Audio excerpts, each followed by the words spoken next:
Good morning, everybody, and welcome to another episode of the Morning Tip Off. We're starting a little later than normal. That's thanks to our special guest here today. Hello, Hello. Asad. How are you? I'm good. How are you? Good morning. Good morning. How does it feel to be awake in the AM? Oh, god awful.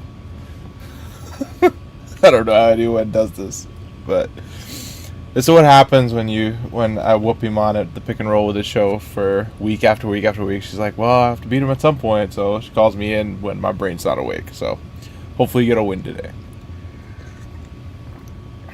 If anyone would like to join me today, I can very easily remove this person from the show and just start from there. All right, everybody. Welcome to the morning tip off. Thank you so much for joining us on this lovely morning. We've got a lot that's happening in the NBA. I guess that's kind of how it works on a Monday. You have to talk about the last 3 days that have passed. And there have just been so many returns in the NBA. Kristaps Porzingis returned, Kemba Walker returned, although, I mean, maybe Celtics fans would just like to erase that Knicks loss from their memory and pretend that their next game is his return. James Harden had his debut, and tonight, Kyrie Irving is listed as questionable, so he might actually come back. So they're going to be adding another 27 points a game scorer tonight. What do you think about that? How do you think that's going to work? It's gonna work amazing. Kyrie Irving's a shooting guard, and James Harden's a point guard, so of course it's gonna work out. It's There perfect. we go. Now, in some not so excellent news, and just honestly wanting to extend, I don't even know how to talk about it because it's like it's uncomfortable. It's just like it's sad. Like I don't know what else to say about Karl-Anthony Towns and what he's gone through this entire year, year and a half, year and a bit. It's like I don't know. Like we just. I hope he pulls it together. Like I'm praying for him and his family. I can't imagine what he's going through. And COVID, just leave that fucking man alone, please. Or fucking leave that man alone, please. All right. So, also, Karis LeVert. So Shams Charania said that Karis LeVert will be out indefinitely after an MRI revealed a small mass in his left kidney. So he tweeted out that the 4-team James Harden, Victor Oladipo, Karis LeVert, and Jarrett Allen trade had been completed, and what the Brooklyn Nets had to send out was an additional second-round pick and cash to Indiana to finalize the deal. To which Bobby Marks said, the Pacers must have a comfort level from their doctors that in the end, Karis LeVert will be okay medically because the deal would not have gone through without it. So I wanted to ask you and get your opinion on that. Is that kind of how you're looking at it as well? Yeah, most likely. Like I don't think it, like if it was something incredibly significant, the deal just wouldn't have gone through. I think like if there was like I think there was an Alonzo Mourning trade once upon a time that got canceled due to physical stuff. I think if And there's not any wanting to play in Toronto. yeah, that true. But yeah, if there was anything that was like I would say if there was anything significant medically, most likely the Pacers wouldn't have gone through with the deal at that point. So the fact they went through it is probably, hopefully it's nothing. That's the hope. If anything, it's just awesome that they found it when they found it. Like again, had he not like, gotten traded, this would not have they wouldn't have done a physical. Yeah. So it's likely all for the best. So good stuff. Hopefully we'll be healthy and playing soon enough. And that's all you can really hope for. I know catching it early is such a blessing, and it sucks, but I'm just grateful that they were able to catch it the time that they were. Also, just quickly to go back to the Karl-Anthony Towns stuff, like it's awful that he caught COVID, but again, this is what happens when the NBA decides that we're gonna play a season and we're not gonna do it in a bubble and we're gonna do it like this. Like this was eventually gonna happen to not just Karl-Anthony Towns, it's likely gonna happen to almost every single player in the league. Is by the time we get through 72 games, until these guys are vaccinated, it's very likely they're gonna end up with COVID. Like it's not just a joke that like whatever, like a couple of them will get COVID and will just push through. It's like no, most likely a lot of them are gonna end up catching this disease because there's just no way to do it otherwise. Like with the infection rates around the states, these guys are traveling all over the place and they're playing against each other. Like you've got all these players in health and safety protocols. We're seeing game after game being postponed, and like you've already got what I think it's like 20 or 30 players that have tested positive since season start. Oh, where'd Imman go? I just made you the solo queue. Oh, maybe so. You've got like 20 to 30 people that have already been like that have already tested positive, and we're like what 1/6 of the way through the season. And I know they say that this is probably the worst it's going to get, but we say that every month with coronavirus, and it tends up getting worse because no government is really doing anything about it in North America. So we'll see how it goes, but unless these guys get vaccinated, it's not going to get any better. And the fact that this is the reality you have to think, so there's going to be people that have suffered tragedies from COVID that are going to be infected, and that's just the reality of what their employer is putting them through. So I want, like, there's this notion that like NBA players are safer now than they would be had there not been a bubble because they're being tested on a regular basis and stuff, and like that's nonsense because there are people who would just stay at home, not be put in situations where they would get it. Now, a lot of these NBA players, as we're seeing, they're out and about and they're putting themselves at risk. But that's not the entire league. So this idea that players are now safer and you're doing this for their benefit is absolute BS. NBA, you're doing it to line your pockets, which is like fine. Just say that that's what you're doing it for instead of making it out to be players are going to be safer because they're being tested with regularity. And Adam Silver said that he thought January would be the worst month because of Christmas and holiday stuff. We're beyond that 2-week point. Yeah. Why is it getting worse now? And it's not even like the fact that it's like, oh, it'll be safer because like players will have to be more responsible because they have like, regular testing. They actually have to some players are going to be more responsible, but again, it just literally takes one player to be irresponsible. For like the guys who were like going to stay in their house all the time anyways, who weren't going to take any risks. Like they are now actually being put at risk because you're forced to travel through it. Like when you have Fred VanVleet literally yelling at people in the stadium that they're asking to come in to shut their mouth and put their mask on, players are saying like, "Yo, we're flying around and we'll land in some cities," and it's just like nobody there has a mask on. It's just like, what the hell is going on here? Like, of course you're put at risk because which is another thing. Why did the Toronto Raptors ever allow fans into the arena? Why? That's ridiculous. That's like 100% an NBA move, and it's just but it's not an NBA move because teams also have a say, right? I know. So it is. It's rough. I don't understand why they would. I don't know why they would. I don't understand why the Raptors ever did that. Fans are not in the arena anymore. But why ever let them in? What was the point and the logic behind that? It's obviously money, but like, I don't know. Just be better than that, Toronto Raptors, please. Yeah. Anywho, I kind of also, as we're talking about the NBA kind of forcing these players to play, the big conversation I feel like that's happened over the last week or so, or even last few weeks, has been player empowerment. And it started with the James Harden demanding a trade. It's continued with Kyrie Irving and his inexcused absence. And I kind of wanted to ask you about your take on that. Do you think, specifically with Kyrie, that the backlash that he's received has been warranted? I don't think so. I think the only thing that matters is, do his teammates care about it? Like, if his teammates and his team is okay with him being away and he's okay with not making that money, then again, he's a grown man. He can kind of make that decision for himself. As long as his teammates don't care, I don't think it's a problem. Again, like when other people start chiming in on this, like, does it affect the Nets' title hopes that he misses a few regular season games here and there to deal with personal stuff, whatever that personal stuff might be? No. Does it, is it going to matter in the long haul? Who really knows or cares? But again, if his teammates didn't care, then why should you care? Which is really all that matters, right? So I think it's too much being made out of it. Again, if he comes back and he plays awesome, will anybody really care that he missed a week of basketball? So I don't think I think it's kind of pointless to talk about unless it actually matters. Yeah, I'm with you on that. I think it's pointless to talk about. Also, I don't care. I don't understand why people care so much. Why are people in players' pockets and control? There's this comparison that people make to NBA players, and I hate to break it to you, you are not that good. You're not one of the top 200 players in the world. Not players, but you're not one of the top 200 people in your world.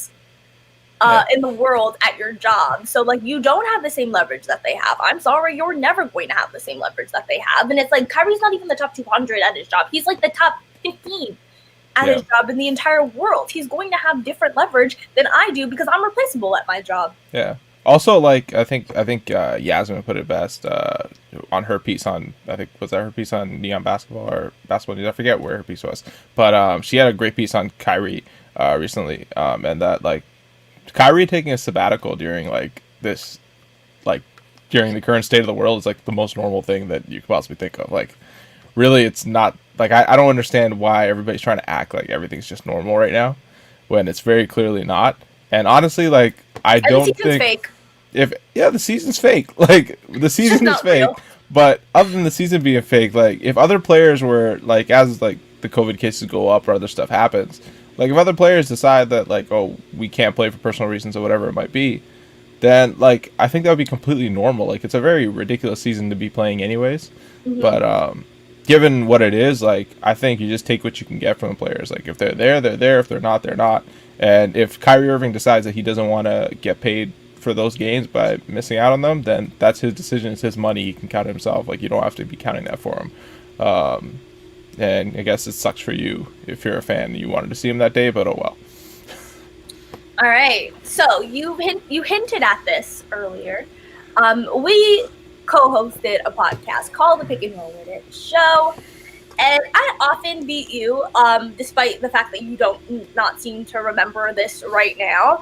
And so I thought we would change it up a little bit. We won't have a winner or loser. Well, we might, but I put 2 topics so that we can actually tie and both come out winners, just so you get to feel what it feels like to come out on top in one of these shows. And so we're going to play a round of, or 2 rounds of Pick and Roll With It.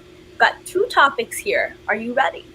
Yeah. Are we doing like a timer or anything like that, or are we just kind of going? We're going to do a timer. Thank you for bringing up the fact that a timer existed. As you can tell, I was not the one who arranged this. All right, so I've got my timer here. And it'll be 30 seconds on the clock for the initial, a minute on the clock for the initial argument, and then 30 seconds for the rebuttal. All right. So, topic number 1 is Nets will win the Eastern Conference. I'm going to roll the dice. If it lands on a 1, 3, or a 5, so an odd number, then you are going to be arguing that the Nets will win the Eastern Conference. And if it lands on an even number, then I will be arguing that the Nets will win the Eastern Conference. All right? All right. All right, so let's get this up and loaded. Buddy, what are you doing? 6. Eden. So you are arguing that the Nets are not going to win the Eastern Conference. Are you ready? Yep. All right, time starts now. The Nets will not win the Eastern Conference. And here's why. I think first out the gate, it's a shortened season anyway. They have to put chemistry together. They've got 3 offensive powerhouses who need the ball. As much as they might, in theory, fit together, you still have to work out that chemistry live. LeBron, Wade, and Bosh had to work out that chemistry live. They didn't win it in their first year, which is also a shortened season. But they actually had training camp to do it. These guys don't have training camp. Kyrie Irving, is he with the team? Is he not with the team? For however reasonable those reasons might be, that's always going to be something that's going to come in the way of chemistry. Also, this team doesn't play defense. Like every single game has been an offensive showcase, which is beautiful to watch, but they don't play defense. The Orlando Magic have only haven't scored 100 points in a single NBA game until the other night when they put up 115 against the Nets. They lost. The Nets won the game, but again, there are going to be better teams that may actually be able to play some defense against the Nets. In theory, somebody's going to figure them out. Someone always figures them out, so I don't think they're going to win the East. All right. That was great. Good job. Good effort. All right, so there's a minute on the clock. I'm going to start now. The Nets are going to win the East. I didn't say the Nets are going to win it all. I said the Eastern Conference. Did the Heat win the Eastern Conference in their first year together? Yes, they did. Because talent just wins out in the Eastern Conference. That's what you have when you're part of the Eastern Conference. Do they play defense? No, but that's not going to matter when they have 3 of the top 10 top 5, top 7 offensive players in the league right now. Like you said, the fit is going to be perfect. Kyrie Irving, perfect shooting guard. James Harden, perfect point guard.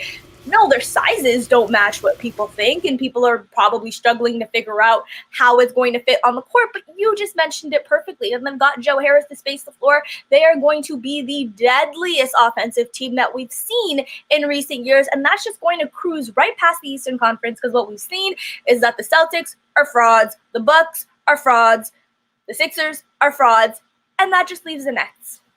That's time.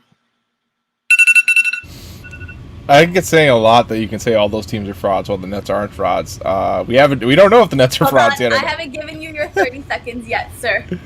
Okay, hold on. Are you sure you co-hosted that show? I co-hosted it, but I was just on-air talent. I wasn't producing any of it. All right, let's go. 30 seconds on the clock now. Yeah, we can talk about all the other Eastern Conference teams being frauds because they've actually, played together before and actually had results. The Nets never played together before, so we don't know if they're frauds or not. They could very much be fraudulent. Kyrie Irving doesn't have the most sterling playoff record after Cleveland. So let's see what happens in the playoffs this year. Will he hold up? Will his knee hold up? We have health concerns there as well. KD, you have health concerns. You don't really know if he's going to hold up. He's looking amazing right now. Hopefully he does hold up. That's all hopes. But, these guys have to stay healthy. Time. All right. Let me... Yeah, I haven't seen the Nets put it all together, but what I do know is that Kevin Durant is a multiple-time NBA champion, that Kyrie Irving has a ring. We've seen these guys be able to do it. What did I see the Bucks do? Lose to a 5 seed. What did I see the Celtics do? Barely beat the worst Raptors team I've ever seen in my entire life. So yes, I can honestly say that the Nets should be poised to win it all because they have the talent and they have the experience in the playoffs. None of these Eastern Conference teams do. The Sixers just lost in the first round last season, and my time is up. Yeah, the Nets have great talent. They've got below replacement value level player DeAndre Jordan as their starting center. So Thank that's you. great. Thank you. Still own a PS5. So. Kyrie, fresh off a sabbatical, RIP to the Eastern Conference. The Nets, they're taking it all. So I'm pretty sure that I just won that.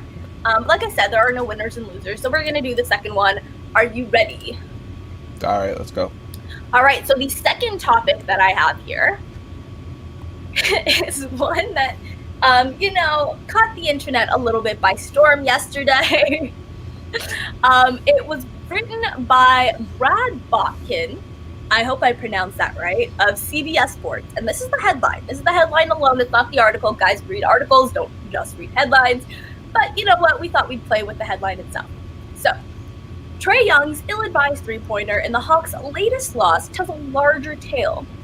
He's an average shooter at best who thinks he's Steph Curry. So, if it lands on an odd number, I will be arguing that he is an average shooter who believes that he is Stephen Curry. If it lands on an even number, you will be arguing that point. All right, let's pull this up. Let's roll this dice here and see what we got. Even. So you are going to be arguing that this man is just an average shooter who thinks he's Stephen Curry. All right. Let's go. Hold on. Let's not go. Let me remember how to do this. All right. And go. Trae Young is not an average shooter who at best thinks he's Steph Curry. Is he even an average shooter? Let's find out. His career three-point percentage is 33.9% on 7.3 attempts per game. Does he take very difficult attempts? Yes. Does he make very difficult attempts? Yeah, from time to time at 33.9%, which is very average. Steph Curry is like a 44-45% career three-point shooter. And he takes just as difficult the attempts. So to say that, Trae, people will say, oh, Trae's not an average shooter, he just takes really difficult attempts. Well, Steph also takes very difficult attempts, but he shoots 12% better than he does. So, yes, Trae is an average shooter if he's shooting those attempts and he's making them at that low of a rate. Again, terrible shot selection. That shot from that game was probably the worst look I saw. First of all, the shot clock's turned off. You're down by 2. It's 1v4. There's 22 seconds left on the clock. He just pulls up from 3. Basically, it's like you have to score on this possession because if you miss, you're forced to foul this 2-possession game. Just horrendous decision making. Steph Curry would never make that decision. Okay, time, sir. Steph Curry would make a behind the back pass, but he wouldn't shoot that shot. Okay. Alright. Fucking Trey Young, bro. What was that shot? I was so mad at Norm, and then I saw that shot, and I was like, I can't even be mad at Norm. I can't even. Oh my god. Okay. Now, this isn't about Trey Young's decision making. I can honestly say I don't think he's a great decision maker. This is about whether or not he's an average shooter at best. He definitely is not. An average shooter would not be able to, one, take the attempts that he's able to with the distance and the range that he has and be able to make them at the percentage that he does. Now, he doesn't shoot as well as Stephen Curry, but he's not allowed to play off ball like Steph was for a lot of his time and just have Klay Thompson alongside him and Kevin Durant alongside him to take the pressure off him and allow him to shine as this unanimous MVP. He's not given the range. Who is he playing with right now? All the trades that they made haven't even seen the court for most of the season because of injuries. He's been asked to carry this massive load. He's got the ball in his hands, and he's having to shoot off the dribble time and time again. And so, yeah, his percentage is going to be lower than it is with Steph, but that doesn't mean that he's average. Okay. Hold on. You know I have to reset this, bruh. This is so sad. All right. And go. All right, I'll just bring out the numbers. Last year's tracking data. Trey Young, when shooting off of 0 dribbles, catch and shoot, 47%. If he dribbles even once, 1 dribble, 29%. 2 dribbles, 24%. 3 to 6 dribbles, 33%. And then 7+ dribbles, 36%. That's an average shooter. He's very good shooting catch and shoot, which average shooters in the NBA are. PJ Tucker can hit up to 48% of his corner threes on his catch and shoot. Trey Young is PJ Tucker with a handle. That's all it is. Wow. He's who we thought LaMelo Ball was. Wow. Okay, let's not disrespect Trey Young. Okay? His numbers aren't what you want them to be, but he is literally carrying a terrible team. He's been on a very bad Atlanta Hawks team his entire time there. And this season, as we were talking about them being the hottest team, the hottest offense, going toe-to-toe with the Brooklyn Nets in one of the most exciting games of this season, it was because of him. An average shooter is not going out there and doing that. I'm sorry. You called him PJ Tucker with a handle, bro. Well, of course. Okay, first of all, of course, his Hawks team has been bad. When the team's best player has like the decision making of Norm Powell. I'm just exaggerating to win. I didn't mean that. That was my favorite team. Yeah, but of course the Hawks are a bad team. Like when their best player has Norm Powell's decision making, of course they're going to be a bad team. All right, that was fun. That was fun to bring it up. Okay, I'll give you. You know what? You probably won the Trey argument.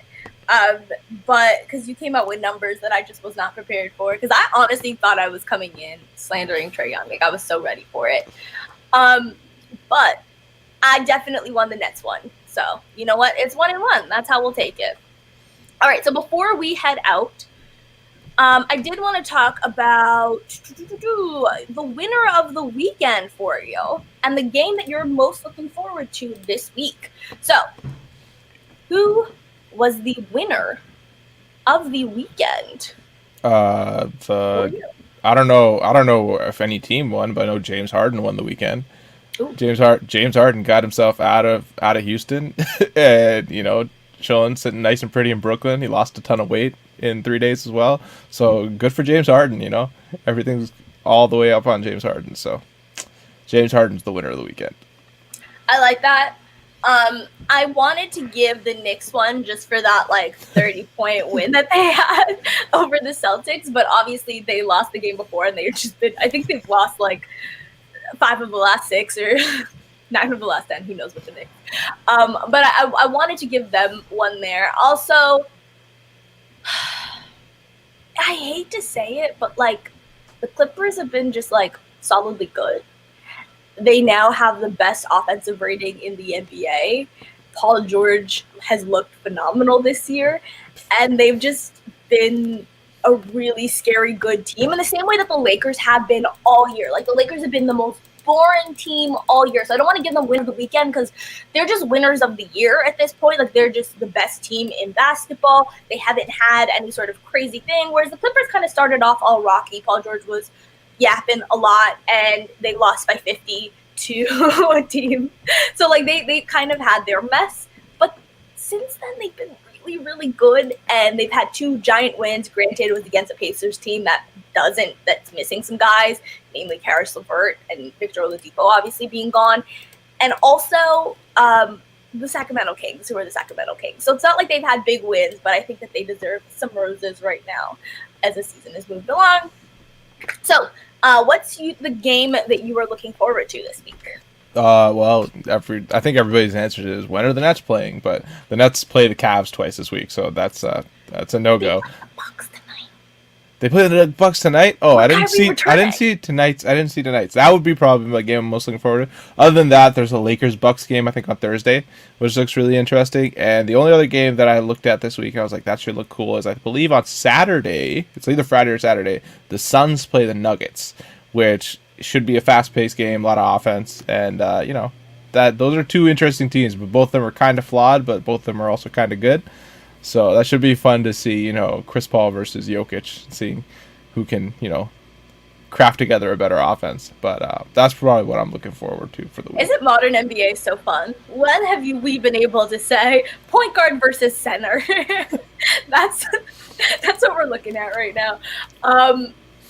Those are good. My answers, of course, obviously Nets versus Bucks. Kyrie's possible return for tonight. He has been listed as questionable, and it's against the Bucks, so it's the one good team that they're going to face this week.